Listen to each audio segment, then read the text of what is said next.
বিশ্বনবী একবার রাত্রিবেলা সাহাবাদেরকে বললেন, তোমাদের মধ্যে কে আছো রাতের বেলা 1000 কোরআনের আয়াত করে বিছানায় ঘুমোতে যাবা? হাত তোলো। কেউ হাত তোলে না। ওমি 1000 আয়াত কি বাড়ির কাছের কথা? কথা বলেন। বিশ্বনবী বললেন, কে আছো তোমাদের মধ্যে রাত্রিবেলায় বিছানায় ঘুমোতে যাওয়ার আগে 1000 কোরআনে কারীমের আয়াত তেলাওয়াত করে ঘুমাতে যাবা? দাঁড়াও। কোন সাহাবী দাঁড়ায় না। বিশ্বনবী ডানে তাকায়, বায়ে তাকায়, সামনে তাকায়, কেউ হাত তোলে না।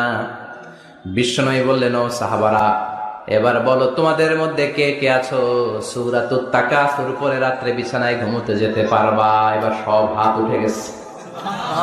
সুবহানাল্লাহ পড়েন। বিশ্বনবী বললেন, তোমাদের মধ্যে যদি কেউ রাত্রিবেলা একবার সূরাতুত তাকাসুর তেলাওয়াত করে বিছানায় ঘুমোতে যাও, আমল নামায় 1000 আয়াত তেলাওয়াতের সওয়াব দিয়ে দিবে কে?